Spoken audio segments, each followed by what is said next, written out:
O tema de hoje é o anjo destruidor.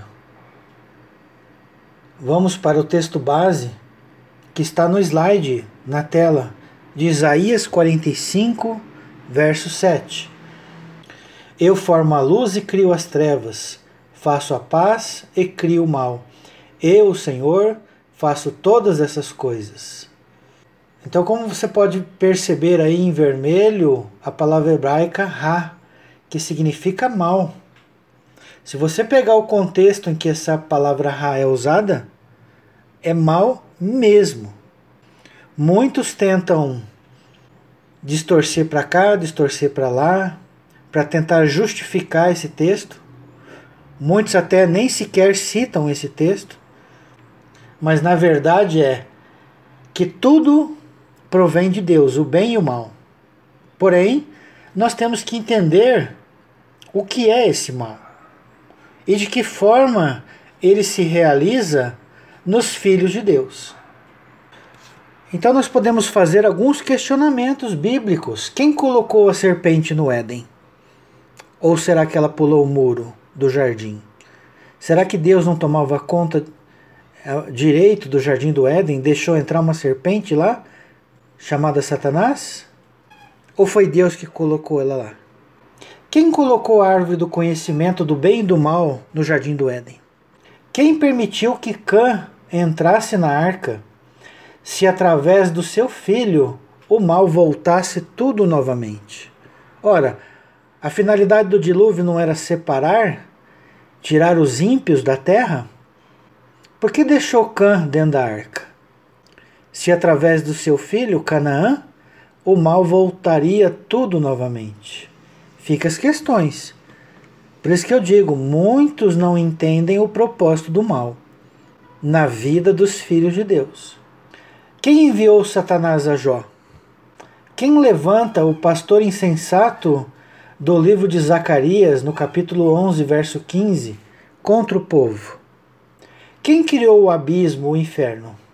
Entre outras, que vamos ver neste estudo, que contém alguns fatos interessantes. Então, entender o mal que vem de Deus é importantíssimo. Não tem essa da luta do bem contra o mal.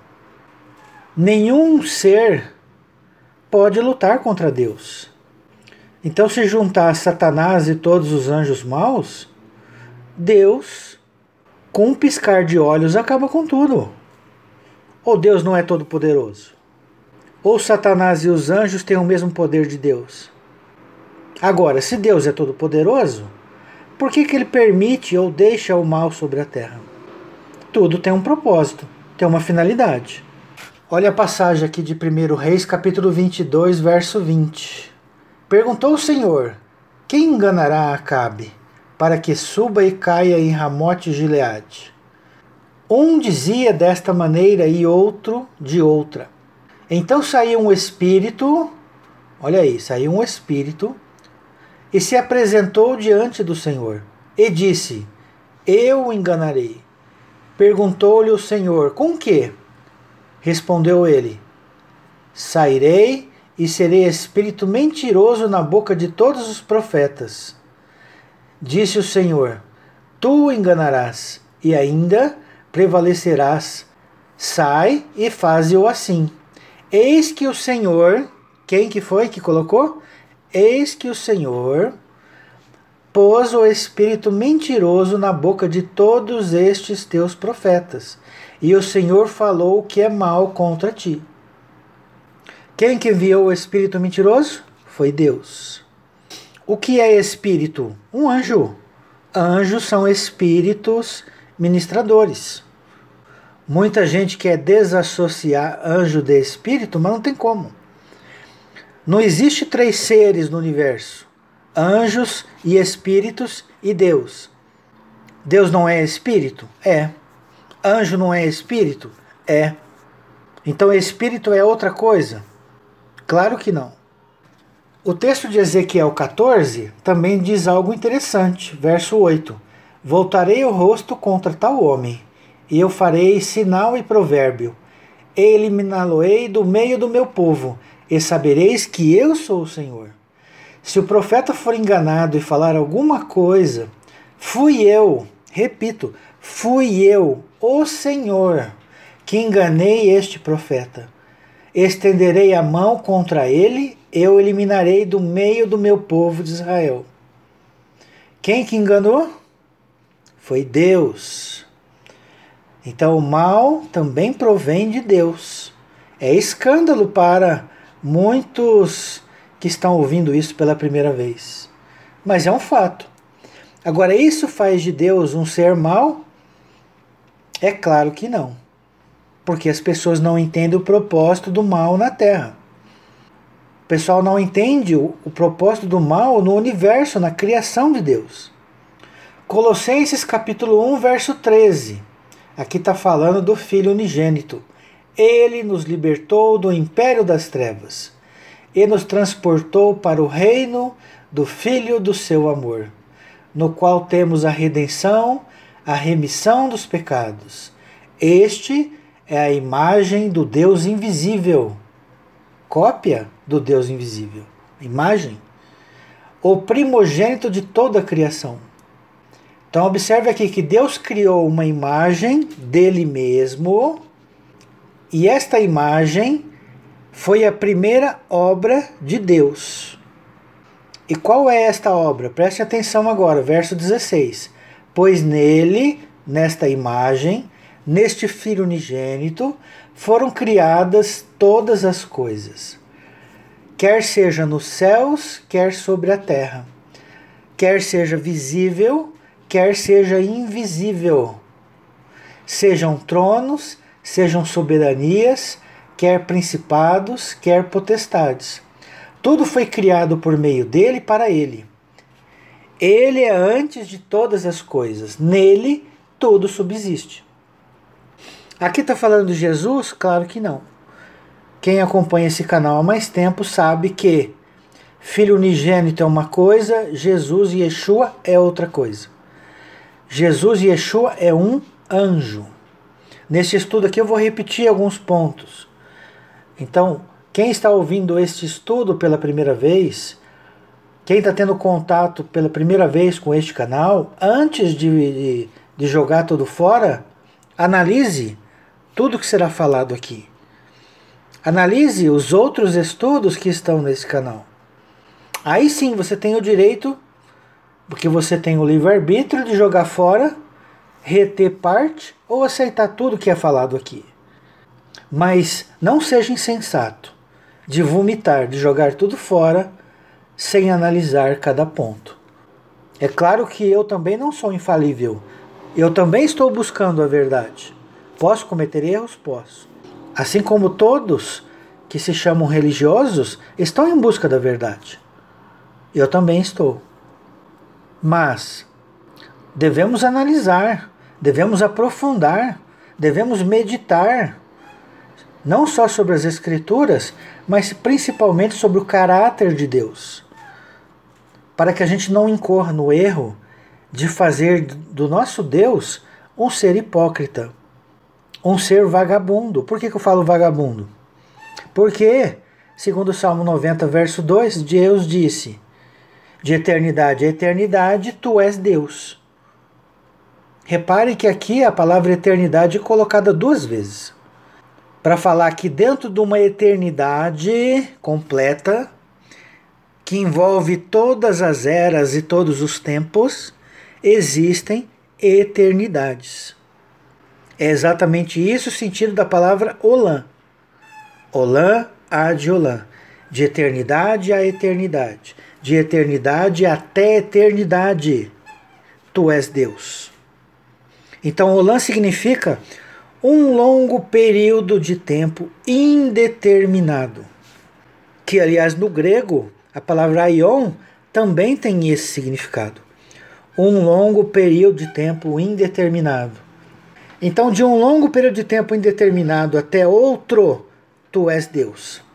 Que isso quer dizer? Antes da terra existir, Deus era Deus. Antes da terra existir, Deus sempre trabalhou. Antes da terra existir, Deus sempre reinou sobre filhos. Então, se isso é verdade, se antes da criação da terra houve uma eternidade passada, esse primogênito de toda a criação foi criado quando? Quando foi feita a terra? Não, senhor, não, senhora. Esse primogênito aqui remonta o mais antigo dos tempos. Então, a primeira obra de Deus foi colocar céu e inferno. O que diz o verso 16 de Colossenses 1?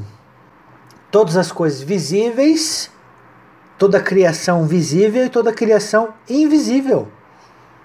Quer principado, quer soberania, quer potestade. Então essa história que o inferno vai ser inaugurado lá na frente é balela.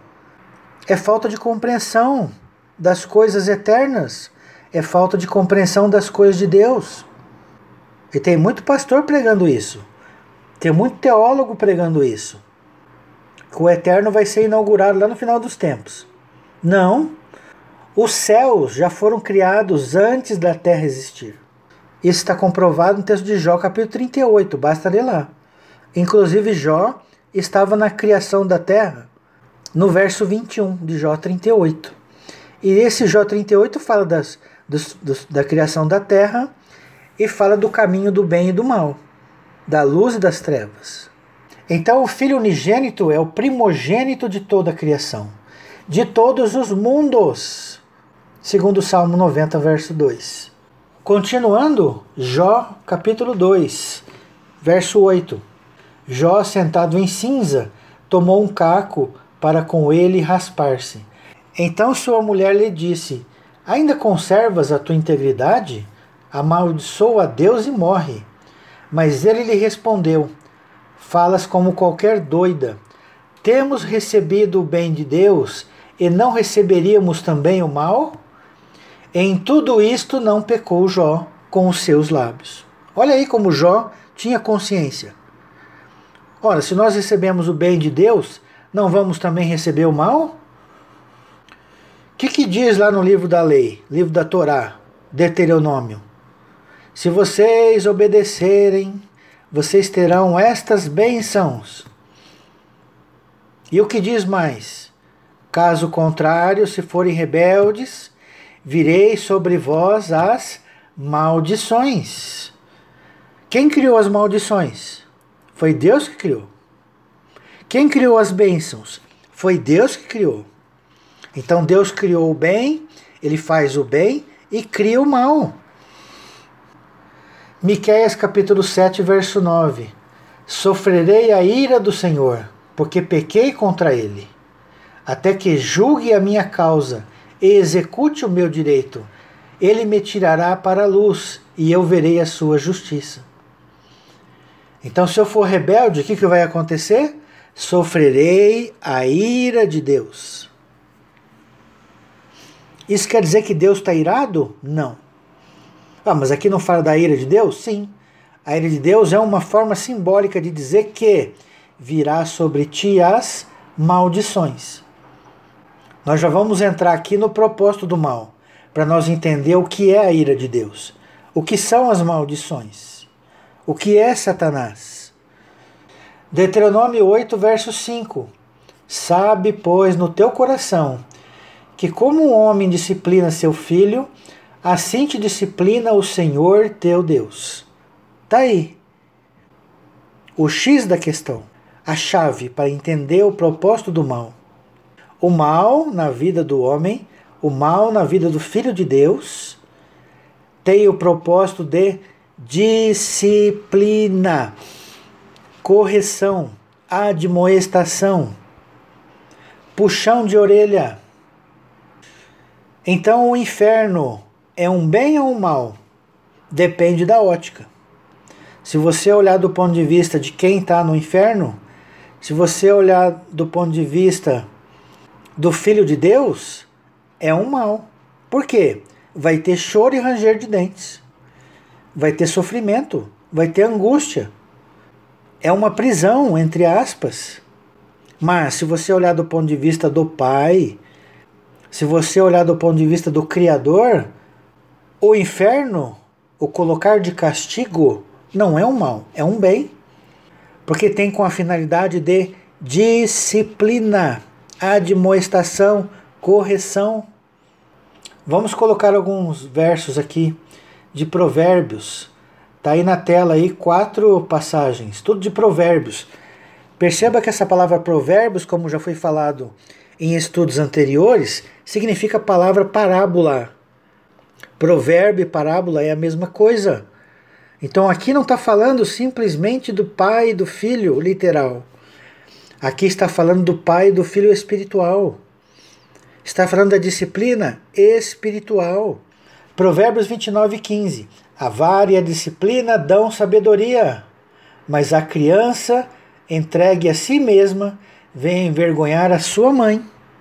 Se envergonha a mãe, envergonha o pai também. Então Deus é o nosso pai e é a nossa mãe. Sim, Deus também é a nossa mãe. Ainda que uma mãe se esqueça de amamentar o seu filho, eu jamais te esquecerei de ti. Então Deus é como uma mãe. E Deus também é como um pai. Provérbios 29:17. Corrige o teu filho e te dará descanso, dará delícias à tua alma. Ah, mas aqui está falando de Deus e também, tá? Deus não tem alma? Tem. Isaías 42:1, leia lá. Eis o meu filho amado, em quem me comprazo. Leia lá Isaías 42:1. Provérbios 13:24. O que retém a vara aborrece a seu filho, mas o que o ama, cedo o disciplina. Cedo o disciplina. Não deixa para disciplinar lá na frente. Deus vai sempre nos disciplinando. E o principal verso aqui, ó, Provérbios 19, verso 18. Castiga o teu filho enquanto há esperança, mas não te excedas a ponto de matá-lo. Deus tem o poder de nos matar, evidentemente. Deus, se quiser, pode tirar a nossa vida espiritual, no sentido existencial. Mas será que Ele faz isso? Ou Deus é amor? Será que Deus faz isso? Ou Deus não é todo sabedoria? Será que Deus faz isso ou Ele não é o Todo-Poderoso? Castiga teu filho enquanto há esperança. Deus, que é todo poder, toda sabedoria e todo amor, quando termina a esperança para Deus? Diz para mim. Tem fim a esperança de Deus? Conhece a parábola do filho pródigo? O que o pai ia fazer todos os dias? Olhar, ver se o filho estava voltando para casa. Tanto é que, quando o filho voltou, ele o viu de longe e correu e o abraçou. Nós temos que conhecer o Criador de verdade. Sair das teologias humanas. Sair das concepções humanas. Nós temos um Deus Pai. Nós temos um Deus que corrige todos os seus filhos. E não temos um Deus juiz que só condena sem amor. Até o mal, até o castigo é um bem, olhando do ponto de vista do Pai. Então nosso Pai, quando nos pega fazendo bagunça, uma arte ou uma malcriação, Ele nos dá umas palmadas na bunda. Nosso Pai está irado? Sim, mas não faz por mal. As palmadas é o corretivo que Ele utiliza para mostrar, para ensinar a nós, os seus filhos, aonde nós erramos. Ora, todo mundo quer ganhar presentes do nosso Pai, as bênçãos, quando nós merecemos. Mas, quando nós merecemos levar umas palmadas, vamos querer que o Pai só use de psicologia infantil? Desse século XXI aí?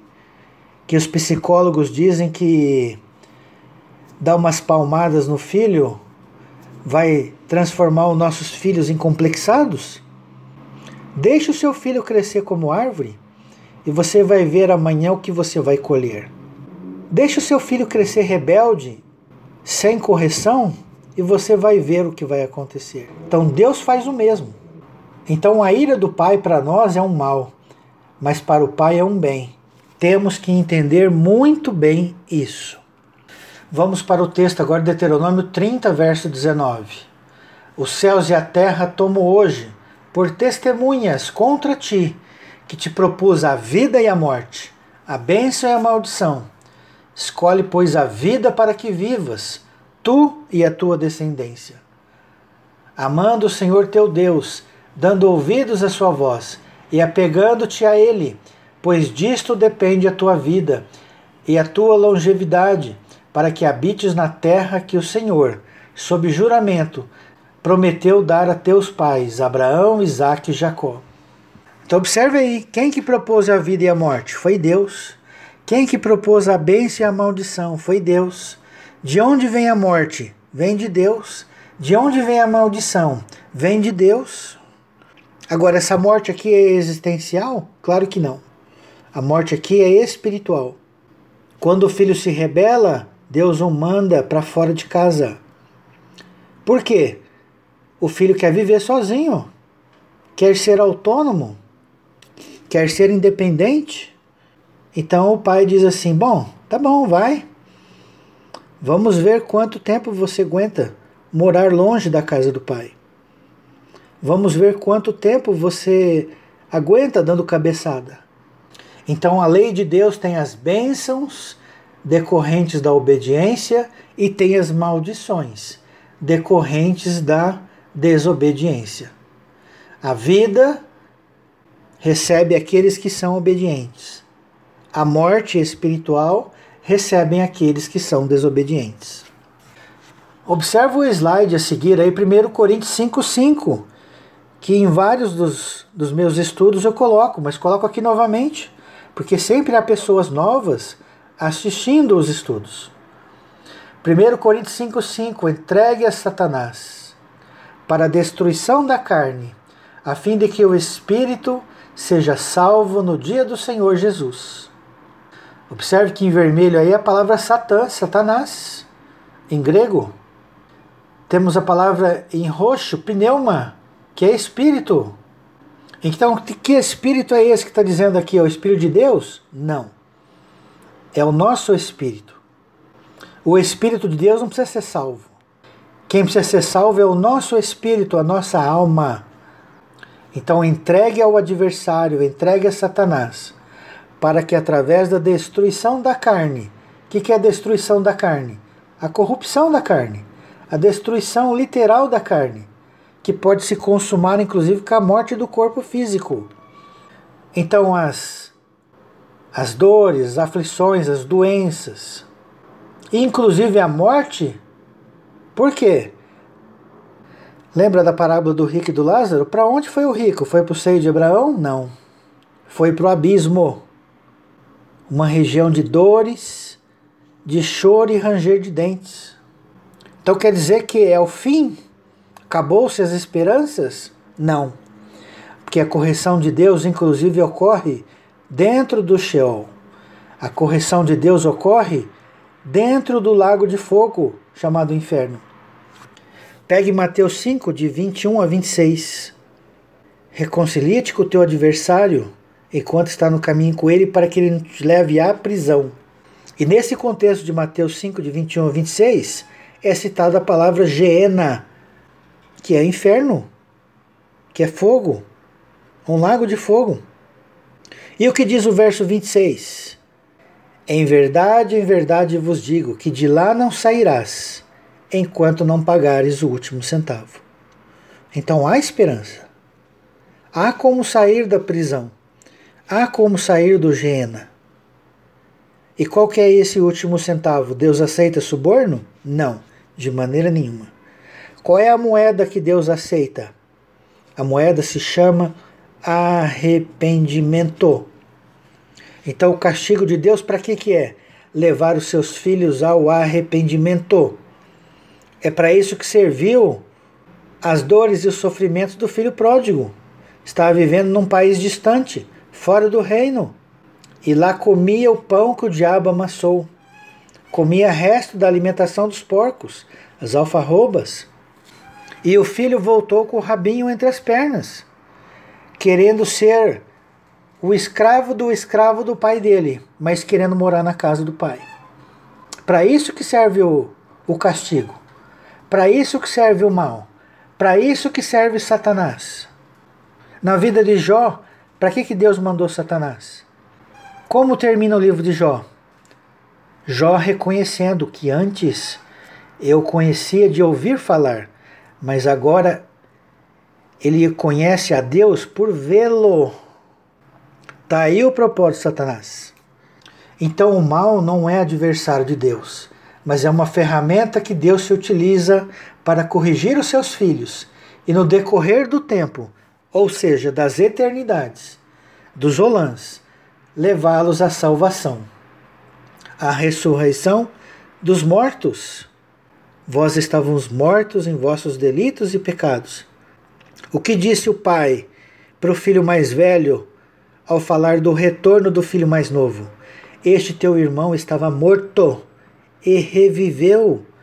Este teu irmão estava morto e ressuscitou. As pessoas precisam compreender melhor a linguagem bíblica. Veja, por exemplo, os testemunhos que muitas pessoas dão dentro das igrejas, dentro das sinagogas, que se arrependeram e voltaram para Deus. Elas diziam que estavam vivendo uma vida insuportável no fundo do poço e Deus as resgatou da morte. Então Deus se utiliza de anjos bons para levar as bênçãos e Deus se utiliza de anjos maus para levar as maldições aos filhos de Deus. Isso não transforma, evidentemente, os anjos maus em bons, mas eles fazem o bem, isto é, levam a ira e o castigo de Deus sem o perceberem. Estão trabalhando para o bem. Mesmo praticando o mal que está no coração de cada anjo mau, eles indiretamente estão ajudando e trabalhando para a obra de Deus, sem o notarem, sem o perceberem. Vamos para o texto de Gênesis 3, verso 4. Então a serpente disse à mulher: é certo que não morrereis, porque Deus sabe que no dia em que dele comerdes, se vos abrirão os olhos, e como Deus sereis, conhecedores do bem e do mal. A serpente disse algo falso aqui? Sim e não. É certo que não morrereis. É uma mentira ou uma verdade? Depende de qual morte nós estamos dizendo. Se for morte física, certamente vai morrer. Se for morte espiritual, é certo que vai morrer. Mas se estiver falando que Deus vai matar um filho de maneira existencial, ou seja, deixar de existir, aí é uma mentira. É claro que Deus não vai fazer isso. Quando você come da árvore do conhecimento do mal, você vira Deus. Porque Deus faz o bem e faz o mal, como nós vimos. Porém, o mal que Deus faz é um bem. Mas o mal, quando o homem aprende a fazê-lo, o faz de maneira errada. Os anjos maus fazem o mal de maneira errada.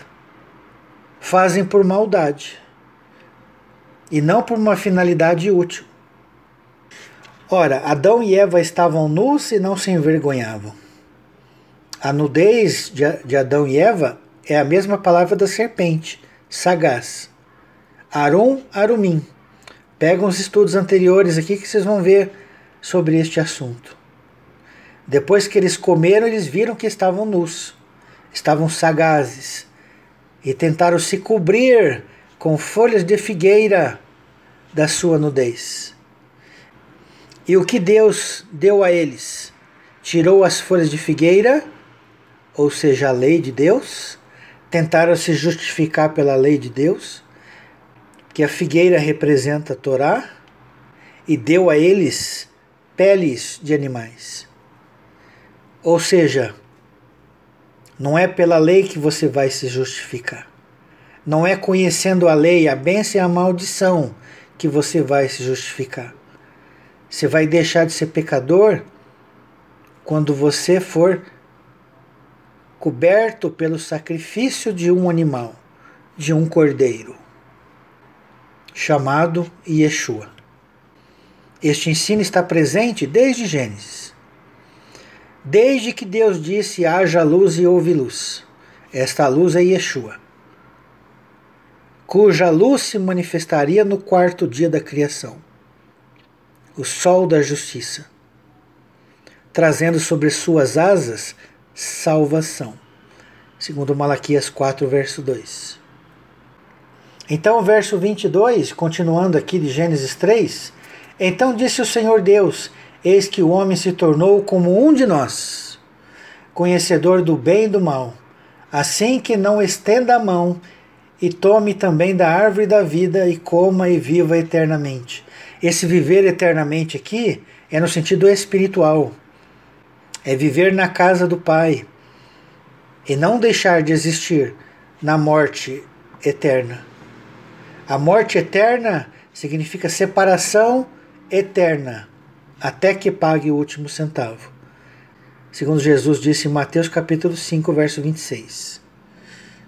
O Senhor Deus, por isso, lançou fora do jardim do Éden, fora da casa do Pai, fora do arraial, a fim de lavrar a terra de que fora tomado. E expulso o homem, colocou querubins ao oriente do jardim do Éden, e o refugir de uma espada que se revolvia para guardar o caminho da árvore da vida.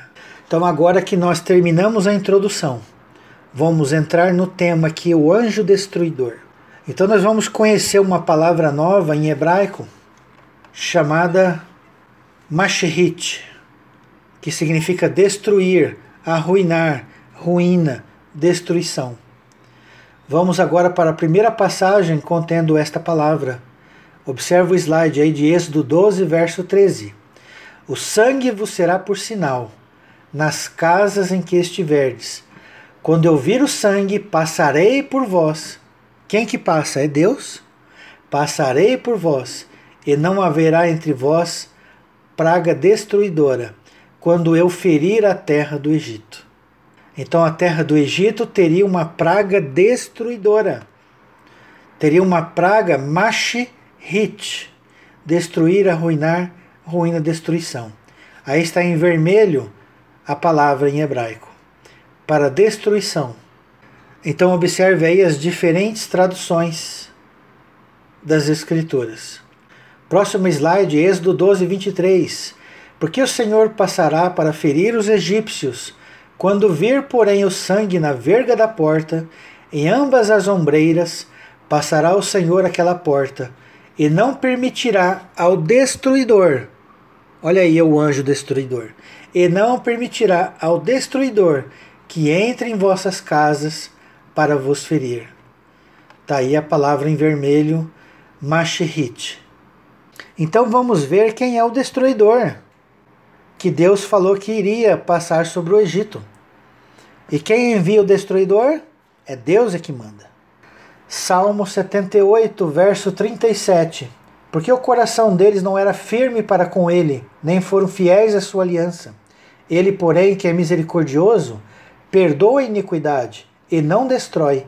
Antes, muitas vezes, desvia sua ira e não dá largas a toda a sua indignação. Lembra-se de que eles são carne, vento que passa e já não volta. Olha que vento, aqui é a palavra ruer. Quantas vezes se rebelaram contra ele no deserto e na solidão o provocaram. Tornaram a atentar a Deus, agravaram o Santo de Israel. Ou seja, tentaram a Deus e foram contra o Santo de Israel. Quem que é o Santo de Israel? Quem que é a pedra angular? É Yeshua. Não se lembraram do poder dele, nem do dia em que os resgatou do adversário, de como no deserto operou ele os seus sinais e os seus prodígios no campo de Zoá, e converteu em sangue os rios deles, para que das suas correntes não bebessem. Enviou contra eles enxames de mosca, que os devorassem, e rãs que o destruíssem. Entregou as larvas às suas colheitas, e aos gafanhotos o fruto do seu trabalho. Com chuvas de pedra lhe destruiu as vinhas e os seus sicômoros com geada. Entregou à saraiva o gado deles, e aos raios os seus rebanhos. Lançou contra eles, preste atenção, lançou contra eles o furor da sua ira, cólera, indignação e calamidade, legião de anjos portadores de males. Quem é o anjo destruidor? São os anjos portadores de males, os anjos maus.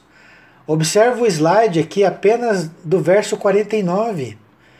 Nós temos em hebraico a palavra malahei, que vem de malar, que significa anjo, mensageiro. E temos em roxo a palavra raim, que é plural da palavra ra, que é mal. Lembre-se lá do primeiro slide desse estudo? Faço a paz e crio ra, crio o mal. Então as pessoas podem pensar, então Deus é mau? Deus criou anjos maus? Não.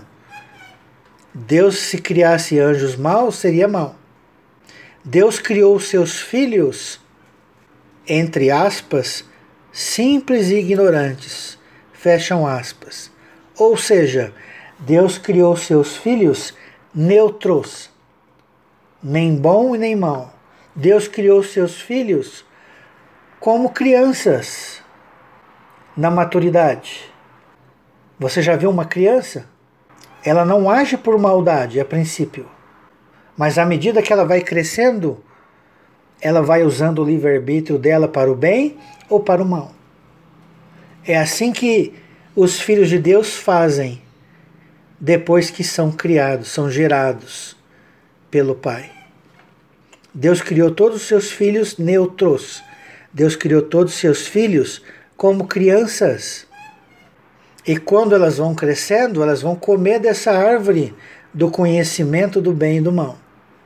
Faz parte o comer desta árvore o crescimento. Porque conhecer o bem é uma dádiva. Conhecer o mal que Deus faz sobre os seus filhos é uma dádiva. É um bem. Agora, conhecer o bem e não praticá-lo. Agora, conhecer o mal e usar o mal por maldade, por simples prazer de sofrimento das pessoas, aí sim é agir como Satanás. Aí sim é agir como adversário de Deus. Então, quem são os filhos de Deus? São os anjos. Nós somos os anjos. Nós somos os anjos caídos. Todas as almas são minhas, porém a alma que pecar, essa morrerá. Todos os espíritos são meus. Na Escritura, Deus é conhecido como Deus dos Espíritos. Pegue no original hebraico que você vai ver. Então, como foi dito, Espírito ou é Deus ou é filho de Deus. Espírito ou é o Pai ou são os filhos de Deus, os anjos. Lucas 8, verso 29. Porque Jesus ordenara ao espírito imundo que saísse do homem, pois muitas vezes se apoderara dele, e embora procurassem conservá-lo preso, com cadeias, tudo despedaçava e era impelido pelo demônio para o deserto. Perguntou-lhe Jesus, qual é o teu nome? Respondeu ele, Legião, porque tinha entrado nele muitos demônios. Verso 31. Rogavam-lhe que não os mandasse sair para o abismo. Eu já fiz esse estudo aqui anteriormente, mas eu vou passar rapidamente aqui para quem está vendo pela primeira vez. Observe aí a foto a seguir, a passar de Lucas 8:31. Eu dou em destaque aí, nesse quadro pequeno, a palavra abussos, que significa bottomless, bottomless. É a palavra abismo. A próxima figura, eu clico na palavra em grego para mostrar ela como se fala com as nossas letras, né? Olha lá, abussos. Aí eu pergunto para vocês nunca pararam para pensar por que esses espíritos malignos, esses demônios, imploraram para Jesus, para Yeshua, não os mandarem para o abismo? Será que anjo, um ser espiritual, ele vai morrer ao cair num buraco, literal? Será que esses anjos, esses espíritos vão morrer vão se machucar ao cair nesse abismo? É claro que não. Então, que abismo é esse? Aí é que tá, você tem que sondá-la aqui no grego. Então nós vimos aqui que é a palavra abussos. Próxima foto aí, eu fiz uma pesquisa aonde aparece a palavra abussos no Novo Testamento. Então tá aí no quadro à esquerda, Lucas 8:31, Romanos 10:7, Apocalipse 9, verso 1, 2, 11, Apocalipse 11:7, Apocalipse 17:8 e Apocalipse 20, verso 1 e verso 3. Agora, a chave do entendimento está aqui em Romanos 10:7, que é essa última foto aí que está mostrada na tela. Quem descerá o abussos? Quem descerá o abismo? Isto é, para levantar Cristo dentre os mortos. Então esses anjos, esses espíritos não queriam ir para onde? Não queriam cair no buraco literal ou não queriam ir para essa região dos mortos? Qual é mais coerente? Qual abussos que Jesus foi? Foi esse. Ah, mas Jesus foi no abussos? Foi. Está narrado inclusive nas cartas de Pedro. Foi pregar aos espíritos em prisão. E os espíritos em prisão estão aonde? Num abismo literal? Evidentemente que não. Jesus foi pregar o abismo que estava em trevas, como a terra estava no princípio. A terra estava sem forma e vazia. E havia trevas sobre a face do abismo. E disse Deus: haja luz, e houve luz. Então Deus enviou o seu Filho a esse abismo. Deus enviou o seu Filho a este inferno que estava em trevas, essa prisão. A terra estava sem forma e vazia. Procure lá em Jeremias 4 o que significa sem forma e vazia. Está a mesma expressão, tohu vabohu, sem forma e vazia. Sem forma e caótica. Lá em Jeremias 4 não havia habitantes sobre a terra? Havia. Lá em Jeremias 4 estava deserto? Não estava deserto. É uma forma simbólica de descrever. Quem tem olhos de ver, verá. Leia lá Jeremias 4. Sem forma e vazia. Em outros estudos do meu canal eu coloco essa passagem com mais detalhes. Então quem são esses anjos que estavam endemonizando pessoas? São irmãos. São outros anjos que estão fazendo mal para aquelas pessoas. E Jesus tirou a mão, tirou a maldição que estava sobre o gadareno. Jesus é o anjo do abismo, que tem a chave para colocar ou tirar as pessoas do inferno. Próxima passagem, 2 Samuel, capítulo 24, que também está em 1 Crônicas, capítulo 21, de 14 a 16. Então você pode comparar as duas listagens depois. Eu vou ler apenas 2 Samuel 24, verso 15.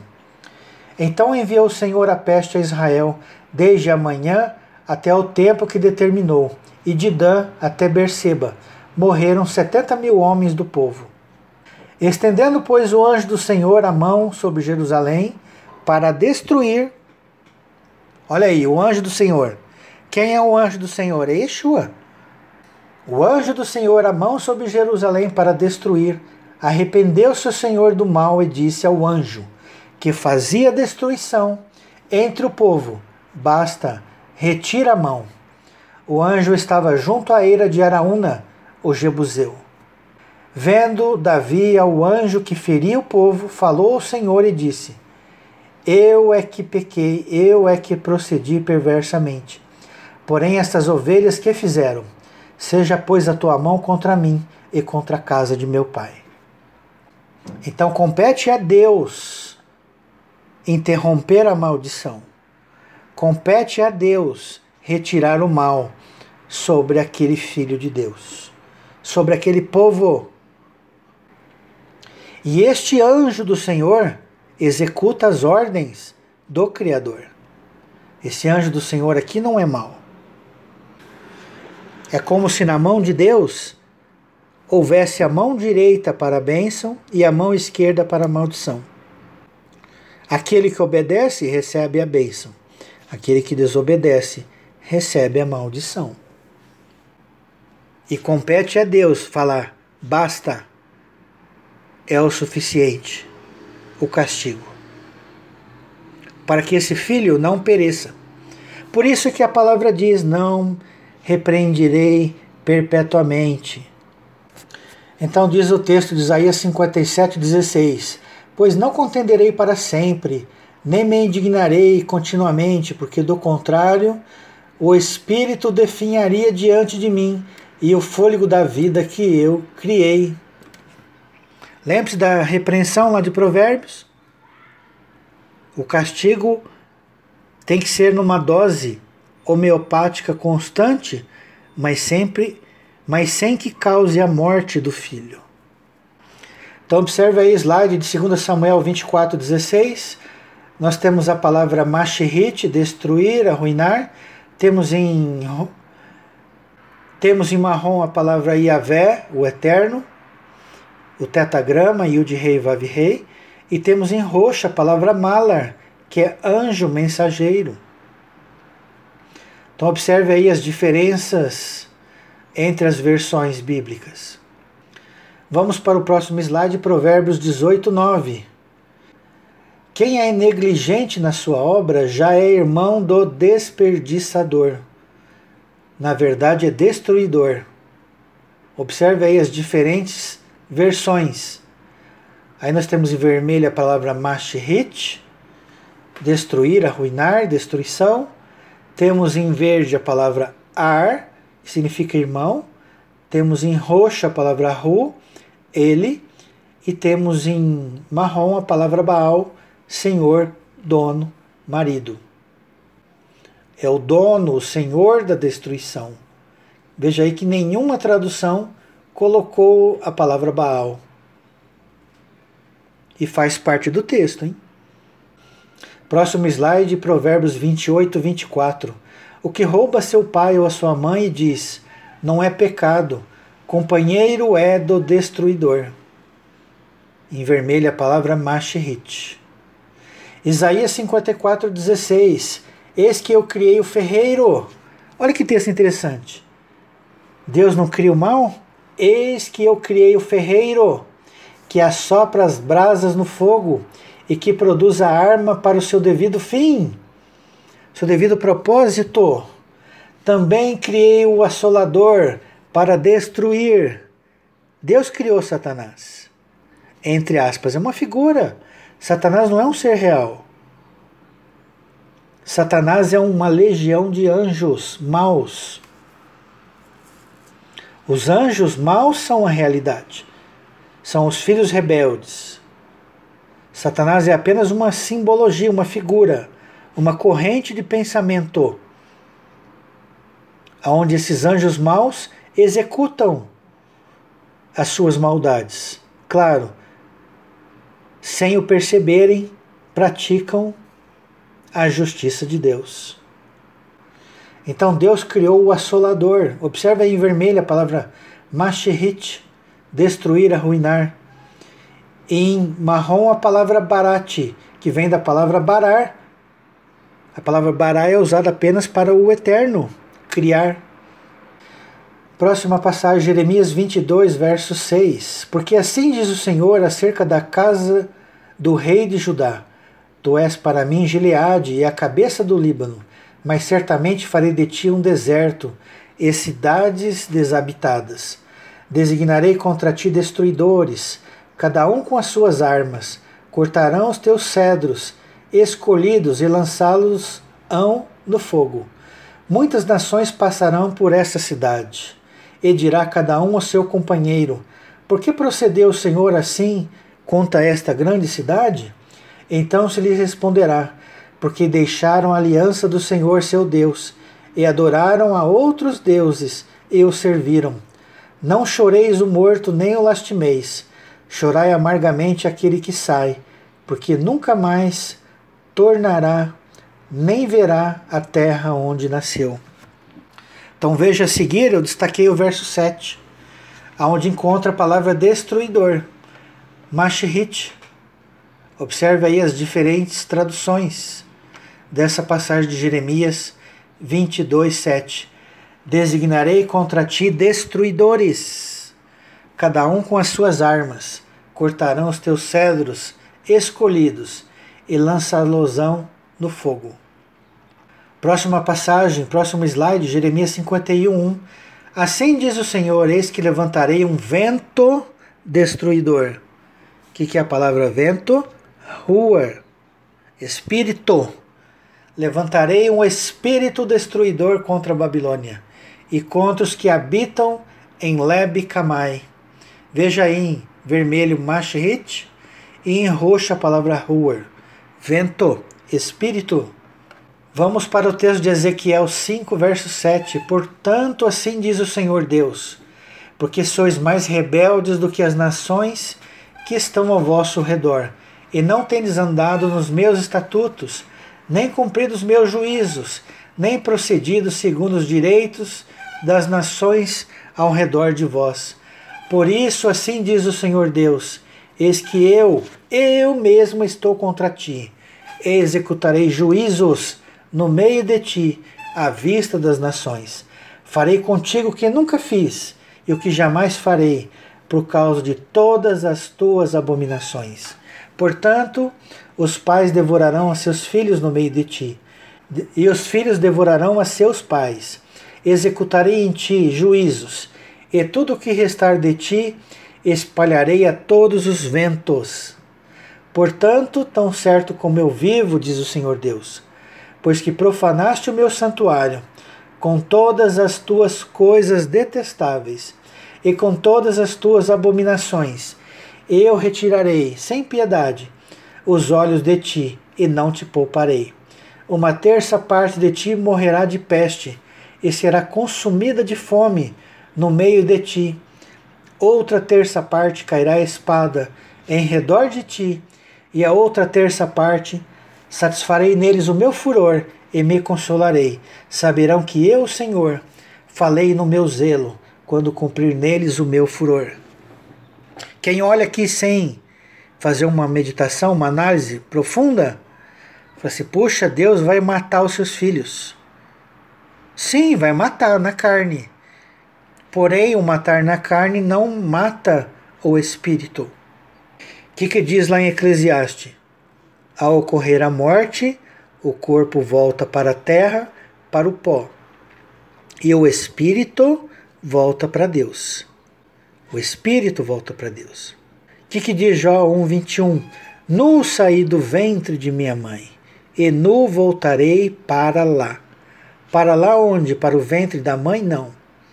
Eu nu saí do ventre de minha mãe, mas eu não saí da minha mãe. Então, para onde que eu vim? De onde que eu vim? Para onde que eu volto? Você precisa ler Eclesiastes 12:7. O espírito volta para Deus. Eu saí do ventre de minha mãe, mas eu procedo do Pai. Eu fui gerado pelo Pai. Sou criado à imagem e semelhança do Pai. Deus é Elohim e eu sou Elohim. Deus é Espírito e eu sou Espírito. Ao ocorrer a morte do corpo físico, nossa individualidade, o nosso íntimo, volta para Deus. Mas Deus não é onipresente? É onipresente. Então não precisamos pegar nenhuma nave espacial, nenhum ônibus, nenhum avião, nenhum meio de transporte para voltar para Deus. É apenas uma simbologia. Voltar para Deus. Deus está em toda parte. É voltar ao mundo espiritual, de onde nós saímos. Então o slide do verso 16 de Ezequiel 5 a seguir, mostra aí a palavra Mashrit. Quando eu despedir as malignas flechas da fome contra eles, flechas destruidoras, que eu enviarei para vos destruir. Então aumentarei a fome sobre vós, e vos tirarei o sustento de pão. Ezequiel 19, verso 1, a próxima passagem, diz aí, então ouvi que gritavam em alta voz, dizendo, chegai-vos, vós executores da cidade, cada um com a sua arma destruidora na mão. Eis que vinham 6 homens a caminho da parte superior que olha para o norte, cada um com a sua arma esmagadora na mão. E entre eles certo homem vestido de linho. Quem que é esse homem vestido de linho? Com um estojo escrevedor à cintura. Ué, para que esse homem de linho tinha um estojo escrevedor na cintura? Para que serve? E será que tem algo a ver com o livro da vida? Escrever quem está no livro da vida? Ou apagar quem estava no livro da vida? Será que é isso? Vamos continuar lendo. Entraram e se puseram junto ao altar de bronze. A glória do Deus de Israel se levantou do querubim sobre o qual estava, indo até a entrada da casa. E o Senhor clamou ao homem vestido de linho, que tinha um estojo de escrevedor à cintura. Ele disse: passa pelo meio da cidade, pelo meio de Jerusalém, e marca com sinal a testa dos homens que suspiram e gemem por causa de todas as abominações que se cometem no meio dela. Está vendo aí a marca de Deus? O selo do Espírito Santo? Se tem a marca de Deus, também tem a marca do adversário, 666. Vai estar marcado também na testa. Aos outros disse, ouvindo eu, passai pela cidade após ele, e sem que os vossos olhos poupem, e sem que vos compadeçais, matai. Matai a velhos, a moços e a virgens, a crianças e a mulheres, até exterminá-los. Mas a todo homem que tiver o sinal, não vos chegueis, começai pelo meu santuário. Como diz lá em Pedro, o juiz de Deus começa pela sua casa, a casa de Deus. Está aqui de onde Pedro tirou. Então essa morte aqui é morte espiritual do livro da vida. Pessoas que são escritas, que têm a marca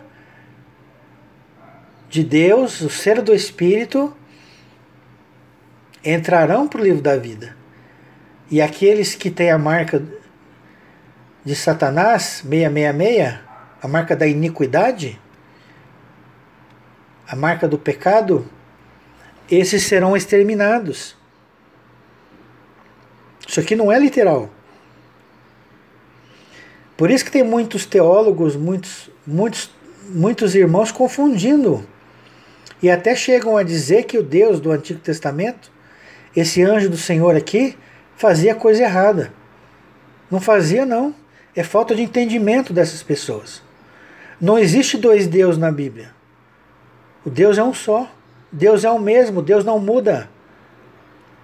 O que falta é entender as coisas. Entender os propósitos. E entender espiritualmente as passagens. Aqui estavam matando espiritualmente as pessoas. Então observa o slide aí de Ezequiel 9:6, a palavra Mashhit, em vermelho aí, nas diferentes traduções.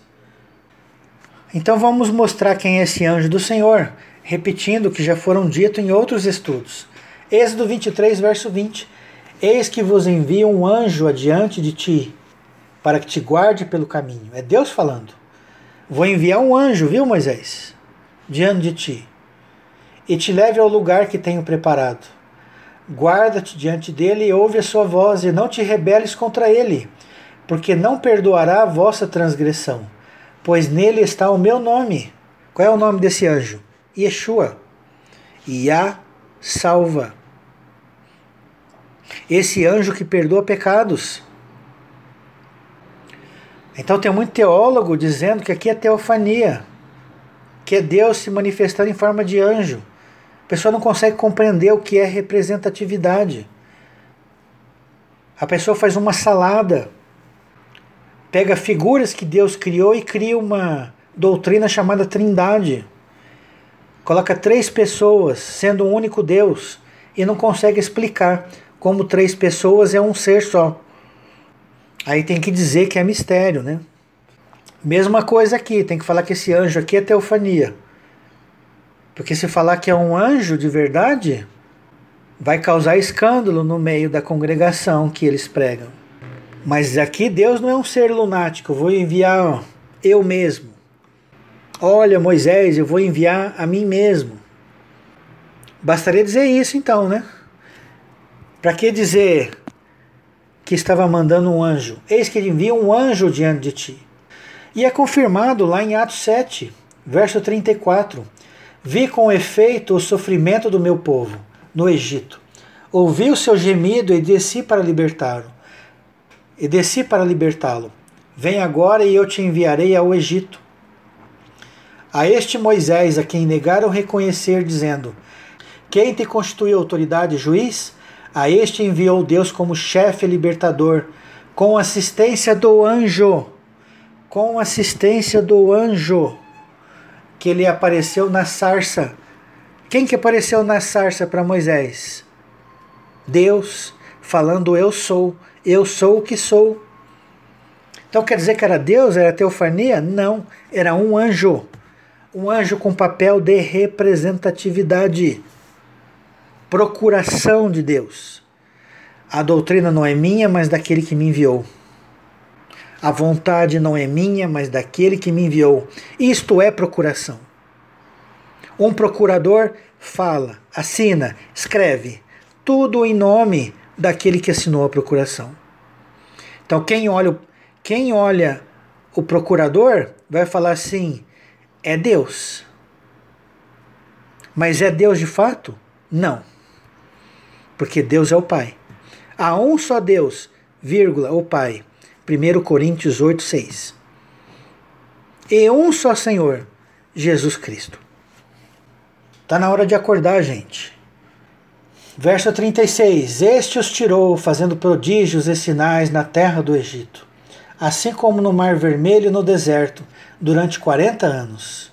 Foi Moisés quem disse aos filhos de Israel: Deus vos citará dentre vossos irmãos um profeta semelhante a mim. Olha que interessante, Moisés: Deus suscitará dentre vossos irmãos um profeta semelhante a mim. E a gente vai ver por que é citado Moisés aqui. E fala do anjo que aparece para Moisés como sendo Deus. Verso 38. E este Moisés, que esteve na congregação no deserto com o anjo que lhe falava no Monte Sinai e com os nossos pais, o qual recebeu palavras vivas para nos transmitir. Mais uma vez, verso 38. Com o anjo. Veja a passagem a seguir, Êxodo 32, 34. Vai, pois, agora e conduze o povo para onde disse: eis que o meu anjo irá diante de ti, porém no dia da minha visitação vingarei neles o seu pecado. Olha que interessante. O anjo destruidor, o anjo que tem a arma na mão, o anjo que tem um escrevedor na cintura. Não te rebeles contra este anjo, porque ele não perdoará a vossa transgressão. Êxodo 23, verso 21. Por que foi citado Moisés e o anjo? Olha agora, Êxodo 7:1. Então disse o Senhor a Moisés: Vê que te constituí como Deus sobre Faraó, e Arão teu irmão será teu profeta. Em vermelho a palavra Yavé, em roxo a palavra Moshe, Moisés. Em verde a palavra Netatira, que vem da palavra Natã, dar, colocar, um presente, um dom de Deus. E temos em marrom a palavra Elohim, Deus, Deus com D minúsculo, ou deuses. Moisés foi constituído Deus perante Faraó, constituído Deus no Egito. Por que será que Moisés fazia prodígios no Egito? Por que Jesus fazia prodígios na Galileia, em Israel? Porque foi constituído Deus. Porém, Moisés foi apenas no Egito, perante Faraó. Jesus e Yeshua foi constituído Deus sobre os céus e sobre a terra. Daniel 7, verso 13. Preste atenção. Eis que, olhando as minhas visões de noite, e eis que vinha com as nuvens do céu, um como filho do homem, e dirigiu-se ao ancião de dias. E o fizeram chegar até ele. Então o filho do homem dirigiu ao ancião de dias. O filho do homem dirigiu-se a Deus, ao Pai. Verso 14. Foi dado a esse filho do homem o quê? Preste atenção. Domínio, autoridade, glória e reino. Está vendo aqui? Domínio, glória e reino. Guardem isto. Eu vou usar isso daqui a pouco. para que os povos, nações e homens de todas as línguas o servissem. O seu domínio é domínio eterno que não passará, e o seu reino jamais será destruído. 1 Coríntios 15, lembra que eu disse para guardar as palavrinhas? Olha agora, verso 23. Cada um, porém, por sua própria ordem, Cristo, as primícias, depois os que são de Cristo na sua vinda. E então verá o fim, quando ele, Jesus, entregar o quê? O reino. O que Jesus recebeu? O que o Filho do Homem recebeu? O reino. Ele vai devolver ao Deus e Pai. Preste atenção. Ao Deus e Pai. Ao Deus e Pai. Quem que é Jesus? Filho. Filho de Deus. Então ele vai devolver o reino, o que mais? O domínio. A procuração. Porque chegou o fim, não tem mais o que fazer. A sua obrigação já foi cumprida. Sua missão já foi cumprida. Ele pode devolver o reino e o domínio ao verdadeiro dono. Pai nosso que estás no céu, venha a nós o teu reino. Teu reino. O reino do Pai. Quando houver destruído todo o principado, bem como toda potestade e poder. Porém convém que ele reine, que é Jesus, até que, condição, até que um tempo determinado, até que haja posto todos os inimigos debaixo dos pés. O último inimigo a ser destruído é a morte, porque todas as coisas sujeitou debaixo dos pés. E quando diz que todas as coisas lhe estão sujeitas, certamente exclui aquele que tudo lhe subordinou. Quando, porém, todas as coisas estiverem sujeitas, então o próprio Filho também se sujeitará àquele que todas as coisas lhe sujeitou, para que Deus, para que o Pai, para que Deus seja tudo em todos. Jesus não é Deus, é um anjo que recebeu a procuração do Eterno. Ele recebeu o domínio, a glória e o reino, e vai devolver tudo no final, quando sua missão acabar. Jó capítulo 1, temos verso 6. Num dia em que os filhos de Deus vieram apresentar-se perante o Senhor, veio também Satanás entre eles. Filhos de Deus e Satanás? Quem é Satanás e quem são os filhos de Deus? Os anjos, os espíritos. Então é uma reunião feita com Deus, com o Pai, na casa do Pai. Então lhe perguntou o Senhor a Satanás: de onde vens? Satanás respondeu ao Senhor e disse: de rodear a terra e passear por ela. Ou seja, Satanás, não, quando estava conversando com Deus, não estava na terra, estava fora da terra. Estava vendo ela de fora. Aonde você estava, disse Deus, de rodear a terra e passear por ela. Então em Jó capítulo 2, aí a seguir, eu não vou ler, que é a mesma passagem, mesmo conteúdo, verso 1 e 2, isso prova que essas reuniões são constantes. Isso prova que não é só em Jó, isso prova que ela acontece hoje. Deus manda Satanás para mim, para você, para quem for rebelde, para quem precisar de uma lição, para quem precisar de um aprendizado, uma demonstração, uma correção. Deus não muda. E nessa reunião estão os filhos de Deus, filhos de Deus. Salmo 82, verso 6, e disse: sois deuses, sois Elohim no original hebraico. Sois todos filhos do Altíssimo. Todavia, como homens morrereis, e como qualquer dos príncipes haveis de sucumbir. Dizendo que para os filhos de Deus há duas naturezas, ora como anjo, ora como homem, vivendo experiências de aprendizado, até que aprendam a discernir o bem e do mal de maneira correta, até que tenham maturidade espiritual do bem e do mal. É Deus que desperta os seus filhos à maturidade. E para terminar, João capítulo 10, verso 32, disse-lhe Jesus: tenho-vos mostrado muitas obras boas da parte do Pai. Por qual delas me apedrejais? Verso 33, responderam os judeus: não é por obra boa que te apedrejamos, e sim por causa da blasfêmia, pois sendo tu homem, te fazes Deus a ti mesmo. Estavam acusando Jesus de ser Deus. E olha o que Jesus responde. Replicou-lhe Jesus: Não está escrito na vossa lei, eu disse, sois deuses? Está no plural. Vós sois deuses, sois todos filhos do Altíssimo. O que Jesus estava dizendo nas entrelinhas, para quem é inteligente sabe? Olha, fariseus, o que está escrito na vossa lei, sois deuses? Olha, fariseus, eu não sou o Pai, eu não sou Deus com D maiúsculo, eu sou Deus com D minúsculo, eu sou filho de Deus. Ora, por que está no plural o Salmo 82, verso 6? Porque sabe, fariseus, eu sou Deus com D minúsculo, sou um filho de Deus, mas vós também são. Olha aqui como é isso que Jesus disse. Verso 35, se ele chamou deuses aqueles a quem foi dirigida a palavra de Deus, para quem foi dirigida a palavra de Deus? Para o mundo, para a criação. Porque Deus amou o mundo de tal maneira que deu o seu Filho unigênito, para todo que nele crê não pereça, mas tenha vida eterna. Para quem foi dirigida a palavra de Deus? Para todo mundo. Mas cada um de nós tem o livre-arbítrio de aceitar ou rejeitar.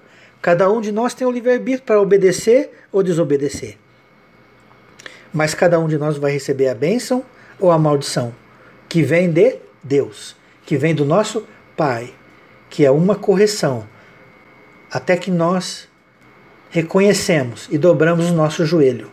Deus é poderoso e sábio o suficiente para fazer dobrar todo o joelho, quer na terra, quer no céu, quer nessa eternidade, quer naquela eternidade. Então aqui eu finalizo mais este estudo. Espero que os irmãos tenham entendido o papel do anjo destruidor, o papel da bênção e da maldição, o papel da vida e da morte. Um Deus que faz a paz e cria o mal. Entregue a Satanás, para que através da destruição da carne, o espírito seja salvo no dia do Senhor. Não repreenderei e manterei minha ira para sempre, pois o espírito da qual eu criei definharia. Este é o nosso Pai. Esse é o nosso Pai de amor, que castiga sim, que corrige sim, quando necessário, mas que estende a mão quando a gente se arrepende e dá o seu amor incondicional e infinito. Porque Deus é um Deus de amor, Deus é Pai, e não é um Deus juiz, que simplesmente castiga e põe na prisão, como se aquela pessoa que ficasse na prisão fosse um ser qualquer e não um filho de Deus. Temos que aprender com o Pai. Temos que aprender com o pai da parábola, que ficava observando e esperando o filho pródigo voltar para casa. Nós somos esses filhos pródigos, cada um no seu tempo. Eis que os primeiros são últimos e os últimos serão os primeiros.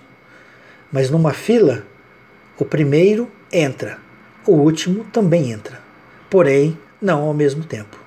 Um abraço a todos e shalom, shalom.